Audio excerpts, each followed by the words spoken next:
Okay, here we're in Chapter 9 on systems of equations and inequalities. Now 9.2 is about systems of linear equations, and now we're doing three variables. 9.1 was 2, now we're doing 3, so that means 3 equations, 3 unknowns. So with 3 equations and 3 unknowns, so you're going to get a solution set that's an ordered triple. You're going to have x, a y, and a z. With the 2 equations and 2 unknowns, you just got an xy. So with that extra component, what we need to do is think about a corner where 2 walls and a ceiling meet. So if you have a wall here, and the ceiling, they meet at this here corner here, and that's going to be your XYZ point.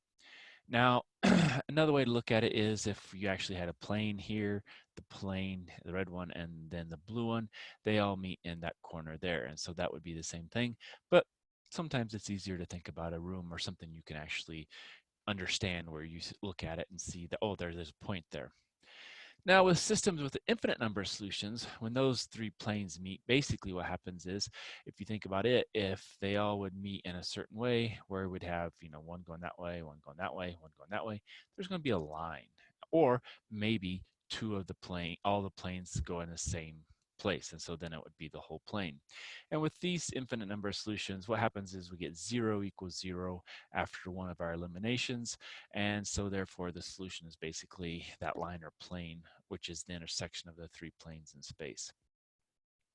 And then, of course, we have inconsistent systems where there are no solutions. And these are, after you get an elimination, you get something like 5 equals 7. And so there are no points in common. So these 2 hit here, these 2 here, these 2 here, but all 3 don't actually intersect. Same with this and same with this. Okay, so those are going to be systems with no solutions. Now, while we talked about checks being very important in any system, they're really more so in the 3 variable, because when you're working with it, what happens is you're going to work with 3 equations, and sometimes what people do is somehow work with 2 and get all the solutions out of those 2 equations, and then they leave out the third one, and then therefore the solution doesn't work in all 3 of them. And so you might get it to work in the first 2, but that last one doesn't work. And so you really have to pay attention when you're checking it to make sure you have the right values. All right, so let's multiply everything in here. So we'll have 6 times 4 minus 7 times 2, and then plus, and then z is just a negative 6, and that's supposed to be equal to 2. All right, so we get 24 minus 14, and then minus 6 equals 2. Well, this is a minus 20 and plus 4, so it says 24 minus 20 is 4 equals 2. Well, automatically we can say that is not a solution to the system because it does not meet this first equation. Now we could go through and do the rest of them as well, and do the final check and make sure it doesn't work in all of them. But once you have that first one that says no, it does not work, then you say, okay, that's not a solution to that system of equations. All right, what about this one? Well, here we're going to take 2 times 0 minus 6 times 1, and then minus, or actually plus 6 times negative 1. That's supposed to be negative 12. So 2 times 0 is 0. Then we have minus 6 equals minus 12. Well, minus 12 equals minus 12. So that one works. So yes. All right, what about this one? Here we have 0 plus 4 times 1 plus 5 times negative 1, and that's supposed to be negative 1. So this is 0. We have 4 minus 5 equals negative 1. Well, negative 1 equals negative 1. That one works. What about the last one? Well, minus 0 is the same thing as 0. And then plus 2 times 1 plus 3 times a minus 1 equals a minus 1.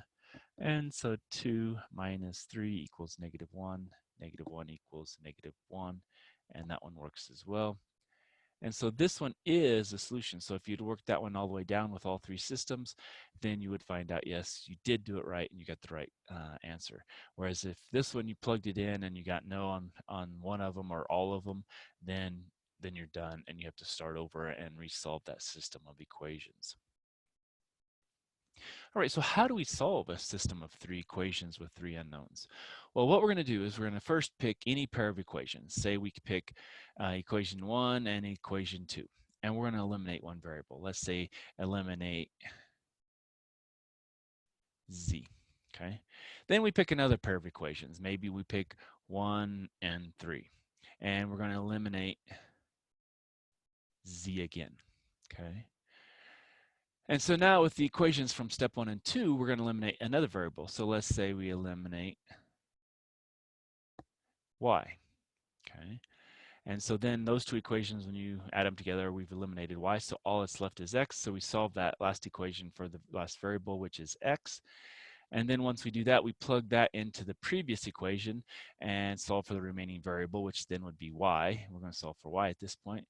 And we plug the x and the y into one of the original three equations and solve for that final variable, which was z. And then we do what we just did. We check our solution x, y, z in all three original equations to make sure that it works.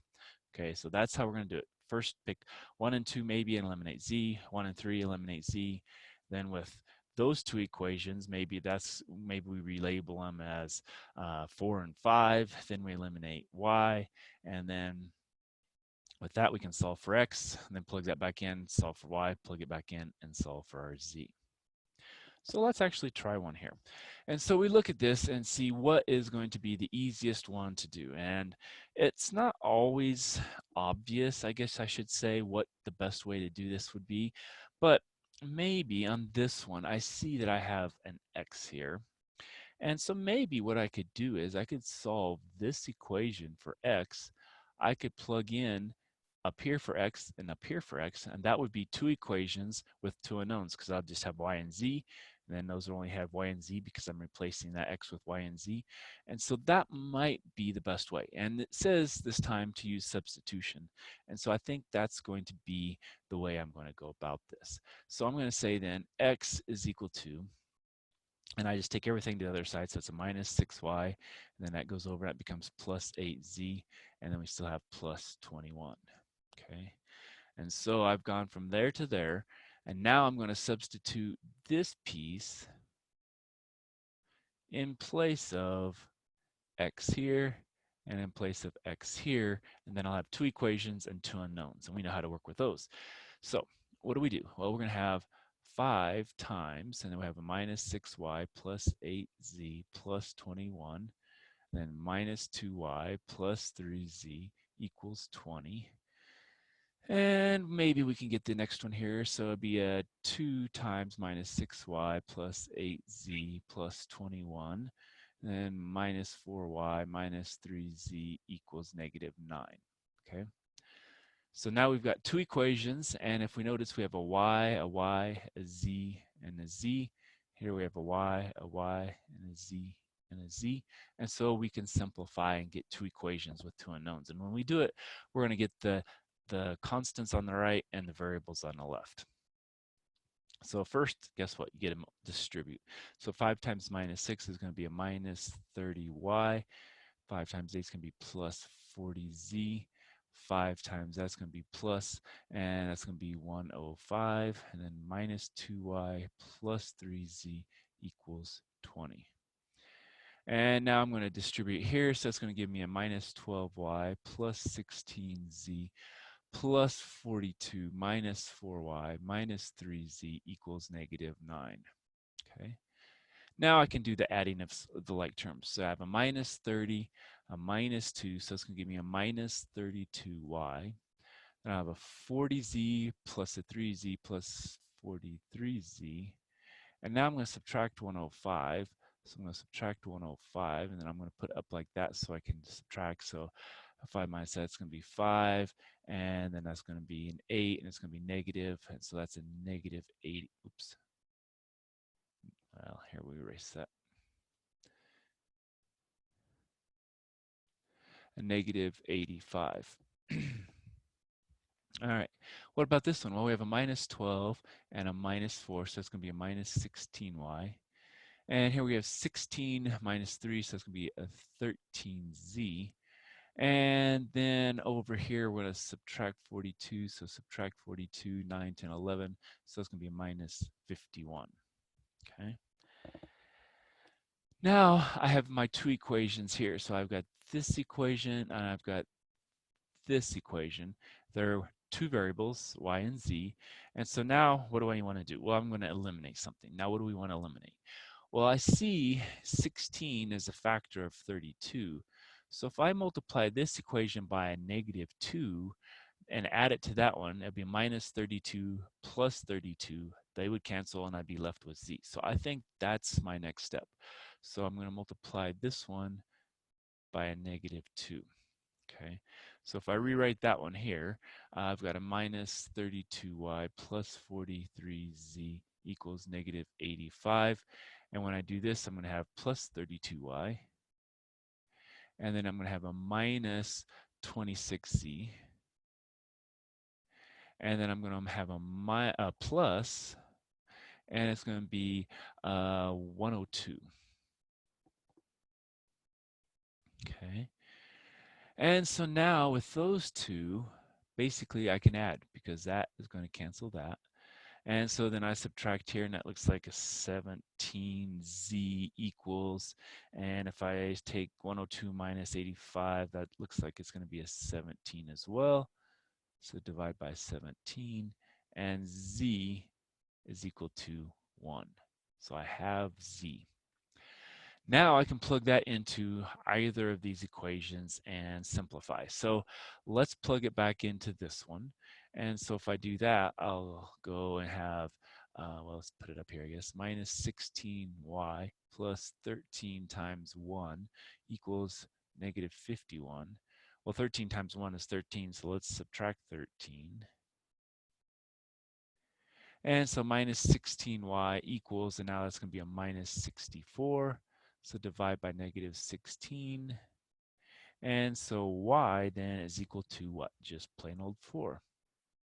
Okay, so now we've got z, we've got the y, and now we solve for x. Well, let's plug that into this one. And so now I have x equals a minus 6 times y, which was 4, plus 8 times z, which was 1, and then plus 21. So we get minus 24, and then plus 8, and then plus 21. So minus 24 plus 21 is minus 3 plus 8. That's just going to give me a 5. And so I get x equals 5. All right. And then after that, we have to check that all into it. And our 3-point thing is going to be 5, 4, 1. And so if they just want this, that's how you'd write it. If they wanted you to write it out as x and y and z, you could do that. But as the ordered triple, it's going to be 5, 4, 1. And now we plug it in and see if it works in all those. So 5 times 5, let's see if we write it down here. So our check is 5 times 5 minus 2 times 4 plus 3 times 1, and that's supposed to be 20. So it's 25 minus 8 plus 3 equals 20. Well, that's 28 minus 8, that's 20 equals 20. So it works in the first one, so we're good there. What about the next one? So we have 2 times 5, and then minus 4 times 4, minus 3 times 1, and that's supposed to be minus 9. So it's 10 minus 16 minus 3 equals negative 9. So that's going to be a minus 19 plus 10, so it's a minus 9 equals minus 9. Works there as well. And our last one, we have x is going to be 5 plus 6 times 4 minus 8 times 1, and that's supposed to be 21. So we have 5 plus 24 minus 8 equals 21.